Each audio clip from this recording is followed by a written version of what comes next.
തമിഴ്നാട് നിയമസഭാ തെരഞ്ഞെടുപ്പിനുള്ള BJP സ്ഥാനാർത്ഥി പട്ടിക പ്രഖ്യാപിച്ചു. കേന്ദ്രമന്ത്രി എൽ മുരുകൻ അവിനാശിയിൽ മത്സരിക്കും. മുൻ സംസ്ഥാന അധ്യക്ഷൻ കെ അണ്ണാമലയെ പരിഗണിച്ചിട്ടില്ല. മനേഷ് മൂർത്തിയാണ് ചെന്നൈയിൽ നിന്ന് വിവരങ്ങളുമായി ചേരുന്നത്. മനേഷ്, ഈ സ്ഥാനാർത്ഥി പട്ടിക വൈകുന്നതുകൊണ്ട് മോദിയുടെ റോഡ് ഷോ ഉൾപ്പെടെ മാറ്റിവെക്കുന്ന സാഹചര്യമൊക്കെ ഉണ്ടായിരുന്നു. ഇപ്പോഴിതാ പട്ടിക പുറത്തു വന്നു. പക്ഷേ വിവാദത്തിന് അവസാനമില്ല. അണ്ണാമലയെ പരിഗണിച്ചിട്ടില്ല. നേരത്തെ തന്നെ പാർട്ടിയുമായി അല്പം അതൃപ്തിയിലായിരുന്നു അണ്ണാമല. ഇപ്പോൾ സ്ഥാനാർത്ഥി പട്ടികയിൽ അദ്ദേഹം ഇടം പിടിച്ചിട്ടില്ല. എന്താണ് വിവരങ്ങൾ?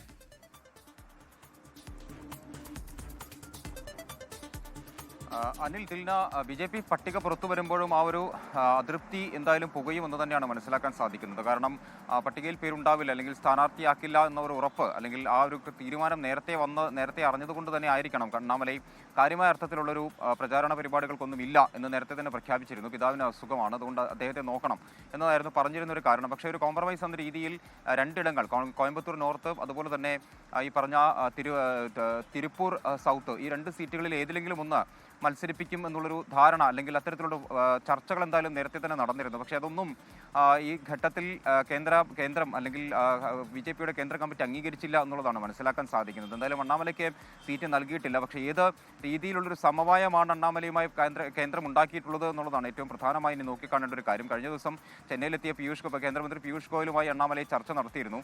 ആ ചർച്ചയിൽ എന്താണ് സംഭവിച്ചത്, എന്താണ് നൽകിയിട്ടുള്ള വാഗ്ദാനം എന്നുള്ളതാണ് ഇനി അറിയേണ്ടത്. ലിസ്റ്റിൽ പ്രധാനപ്പെട്ട കാര്യമെന്ന് പറയുന്നത് കേന്ദ്രമന്ത്രി എൽ മുരുകൻ അവിനാശിയിൽ നിന്ന് മത്സരിക്കുന്നു എന്നുള്ളതാണ്. മറ്റൊന്ന്, മുൻ ഗവർണറായിട്ടുള്ള തമിഴ്സൈ സൗന്ദരരാജൻ മൈലാപ്പൂരിൽ, ചെന്നൈയിലെ ഏക സീറ്റായിട്ടുള്ള ചെന്നൈ മൈലാപ്പൂരിൽ നിന്ന് മത്സരിക്കുന്നു. സംസ്ഥാന അധ്യക്ഷൻ നയനാർ നാഗേന്ദ്രൻ സാത്തൂരിൽ നിന്നാണ് മത്സരിക്കുക. കോയമ്പത്തൂർ നോർത്തിൽ വാനതി ശ്രീനിവാസൻ മത്സരിക്കും. കോയമ്പത്തൂർ സൗത്തിൽ കമൽഹാസനെ തോൽപ്പിച്ചുകൊണ്ടാണ് വാനതി ശ്രീനിവാസൻ കഴിഞ്ഞ 2021 തെരഞ്ഞെടുപ്പിൽ നല്ല ടൈറ്റ് ഫൈറ്റ് ആയിരുന്നു. അവിടെ കമൽഹാസനെ തോൽപ്പിച്ചുകൊണ്ടാണ് വാനതി ശ്രീനിവാസൻ ആദ്യഘട്ടത്തിൽ MLA ആവുന്നത്. അതിനുശേഷം നോർത്തിലേക്ക് മാറണം എന്നൊരാവശ്യം അവർ ഉന്നയിക്കുകയും അങ്ങനെയാണ് സൗത്ത് ഈ പറഞ്ഞ രീതിയിൽ സൗത്ത് മണ്ഡലം DMKയിൽ നിന്നും BJP ചോദിച്ചു വാങ്ങുകയും ചെയ്തത്. ആ ഒരു മാറ്റത്തിന്റെ പ്രധാനപ്പെട്ട കാരണം എന്ന് പറയുന്നത് അവിടെ അണ്ണാമലയെ മത്സരിപ്പിക്കാതിരിക്കുക എന്നതായിരുന്നു എന്നുള്ളതാണ് നമുക്ക് ഈ ഒരു ഘട്ടത്തിൽ മനസ്സിലാക്കാൻ സാധിക്കുന്നത്. എന്തായാലും BJP പട്ടിക പുറത്തു വന്നിട്ടുണ്ട്. ഇന്നിപ്പോൾ വൈകിട്ട് പ്രധാനമന്ത്രി നരേന്ദ്രമോദി ചെന്നൈയിൽ എത്തുന്നുണ്ട്. പുതുച്ചേരിയിൽ പ്രചാരണത്തിനായി അദ്ദേഹം പോകും. അതിനുശേഷം ഇന്ന് രാത്രിയും നാളെയുമായി ചർച്ചകളുണ്ടാകും. ഭാരവാഹികളുമായും അതുപോലെ തന്നെ മുതിർന്ന നേതാക്കളുമൊക്കെയായി ചർച്ചയുണ്ടാകും. തിരഞ്ഞെടുപ്പാണ് പ്രധാനപ്പെട്ട ചർച്ച.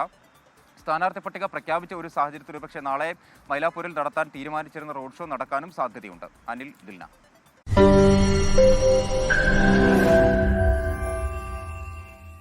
ലോകത്തെവിടെയായാലും ഏത് സമയത്തും 24 വാർത്തകളും ഓഗ്മെന്റഡ് റിയാലിറ്റി പാക്കേജുകളും എക്സ്പ്ലെയിനറുകളും വിശദമായി കാണാൻ ഞങ്ങളുടെ YouTube ചാനൽ നിങ്ങൾക്ക് സബ്സ്ക്രൈബ് ചെയ്യാം.